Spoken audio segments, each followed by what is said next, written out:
guys, and welcome back to Remote Learning with Mrs. Camacho. So in today's Read Aloud, we're going to be discussing and learning about a king and a queen from Spain and their interactions with a person that we might know and whom we celebrate here in the U.S., Christopher Columbus, and what this story entails. So, you know what I like to do first before we get into a story is go over some vocabulary words that are going to help us better understand the story. Very good. So to give you a brief synopsis of the story, just want to recap on what we've learned about Europe. So remember, in our last read aloud, we read about a boy named Giovanni who was supposed to go on a journey with his uncle to Asia, to the Indies, right? To get to Asia. And their sole purpose was to go over there to find goods like spices and treasures. But something happened. They closed the doors in a city called Constantinople, and they did not allow them to travel by foot through their city any longer. And the reason behind that was because the people from Constantinople didn't want people from Europe to go through and seek out these treasures when they can go themselves to get it and then sell it for a lot more money, right? So we are going to begin our read aloud. So kings and queens of Europe, they were like the richest people alive back 500-600 years ago. So they were the ones who would pay for the ships and the sailors to sail the ships. Christopher Columbus was trying to get money to sail a ship to the Indies. He visits a king and a queen of Spain to ask them for money.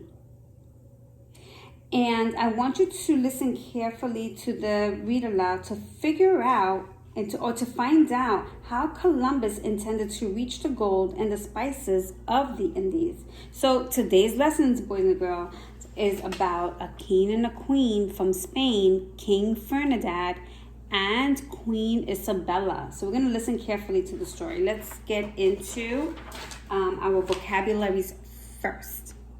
The first word we're going to go over is adventures. Exciting experience, often involving risk or danger. So for example, I cannot wait to start my jungle adventures. The next word is convince. What's the word? Convince. Very good. So to convince is to cause someone to believe or accept something. So for example, I was able to convince my mother to let me have dessert because I ate all of my dinner. The next word, fleet. A fleet is a group of ships working together under one commander. So for example, a long time ago, the American fleet sailed off to war against England. The next word, navigators. That's right down here. Those are people who use knowledge and tools to plan the best course of travel and guide vehicles or ships on the right course. So for example, my parents are both good navigators. They never get lost when they are driving. And then the last word is victorious. Having won or succeeded at something. So for example, I ran the race and I was victorious.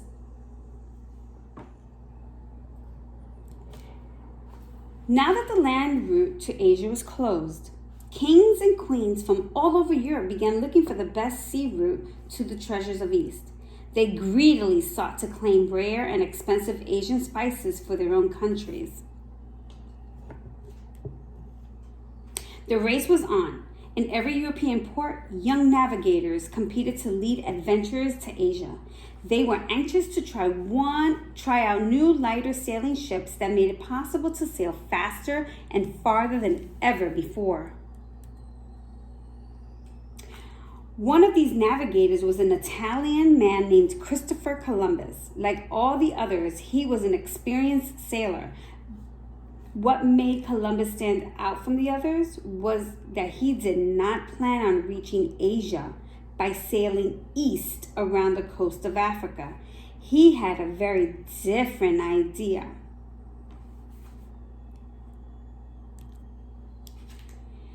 Christopher Columbus wanted to sail west across the Atlantic Ocean in order to reach the Indies. So he didn't want to go east, he wanted to go west. Very good.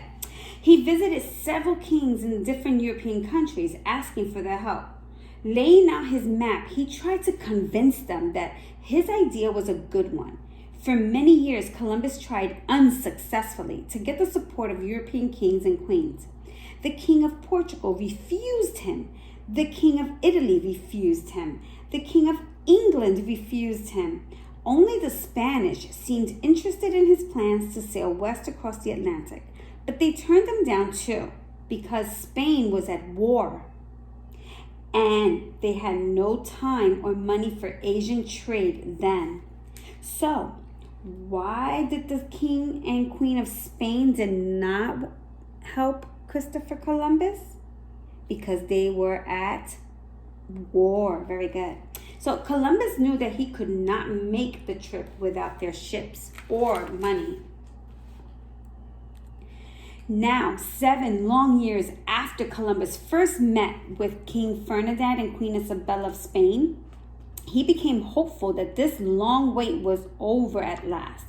As he rode down over the mountains, Columbus recalled his first visit to the great Spanish city below. Spain had been at war then.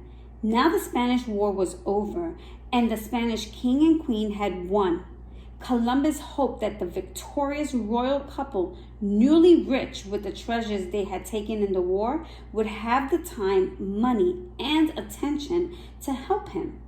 At last he thought he might reach his goal of sailing west to the Indies.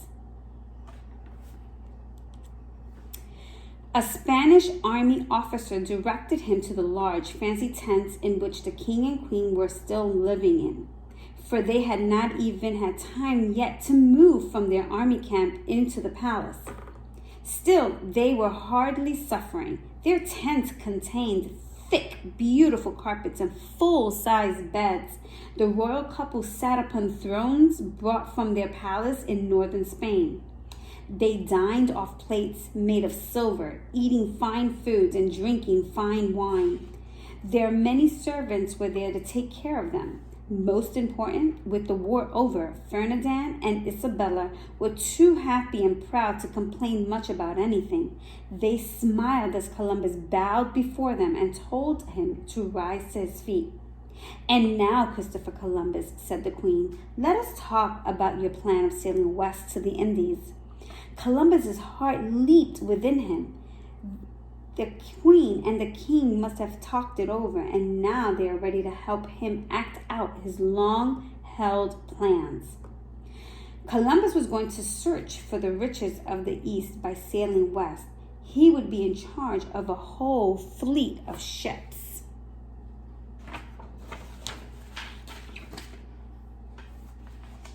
So, boys and girls, now we're going to answer some questions regarding the text that we just heard, okay? So the first question is, did the events you heard about in today's Read Aloud happened a long time ago, or did it happen a short time ago? If you said it happened a long time ago, you are correct. Remember, that happened about 500-600 years ago. The next question is, why did Columbus go to visit King Ferdinand and Queen Isabella of Spain? If you said it was to ask for money for his voyage, you were correct. Remember that he traveled all over Europe asking different kings and queens for their help, like the king from Italy and also the king of England, and they both refused him. So when he finally got to King Ferdinand and Queen Isabella, did they accept his proposal at the very beginning?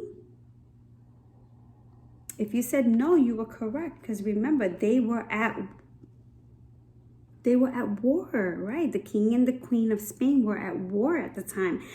But they won the war, right? They won the war and they were, what was one of the vocabulary words? Victorious. And after they won the war, then they sought out Christopher Columbus and wanted to find out more about his plans to get to Asia, okay? Now, this final question I'm going to ask you, but I'm not going to give you the answer. You're going to draw me a picture showing me the answer, okay? Here we go. So here's the last one. How do you think Columbus felt when Queen Isabella and King Ferdinand finally agreed to his plan? How do you know? So you're going to draw me a picture to show me the answer, okay? And then you're going to send it to me.